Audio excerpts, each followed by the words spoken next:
చెప్పండి, ఎందుకొచ్చారు? గురుగారు, నాకు 5 కోరికలు ఉన్నాయండి. ముందుగా నేను ఆరోగ్యం బాగుండాలని కోరుకుంటున్నాను గురుగారు. నిజానికి నాకు 3 సంవత్సరాల నుంచి పొట్టలో సమస్యగా ఉందండి, ఇబ్బందిగా ఉంది. ఇంతకి చేతబడి చేశారా లేక ఏం జరిగిందా అనేది తెలుసుకోవాలనుకుంటున్నానండి. ఇంకోటి ఏంటంటే వ్యాపారం కానీ ఉద్యోగం కానీ నేను చేస్తే ఎంతవరకు సక్సెస్ అవుతానని తెలుసుకోవాలనుకుంటున్నాను. ఉద్యోగంతో పాటు అప్పులు కూడా తీరిపోవాలని కోరికతో ఇక్కడికి వచ్చాను. మా కులదేవుడు కులదేవత అనేవారు కూడా ఎవరు అనేది తెలుసుకోవడానికి వచ్చాను గురుగారు. చూడండి దేవసింగ్ గారు, మీరు ఇక్కడికి వచ్చారు. అయితే మీరు మీ జీవితంలో చాలా కష్టాల్లో ఉన్నారు.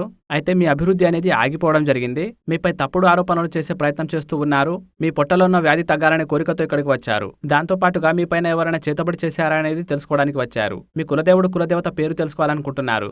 ఒకవేళ మీ పూర్వీకులు దిగ్బంధనంలో ఉంటే వారికి ముక్తి కల్పించాలనుకుంటున్నారు. మీ పనులన్నీ అవుతూ ఉండగానే ఫెయిల్ అయిపోతూ ఉంటాయి. ఫెయిల్యూర్స్ నుంచి మీరు ముక్తి పొందాలనుకుంటున్నారు.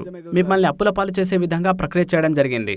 ఆ కారణం చేతనే మీకు అప్పులు ఎక్కువయ్యాయి. అవును గురుగారు, ఎక్కువగా అయ్యాయండి. అయితే మీ పైన చేతబడి యొక్క ప్రభావం ఉంది. కులదేవుళ్ళు దిగ్బంధనంలో ఉన్నారు. వివాహ వినాశక ప్రక్రియ చేశారు.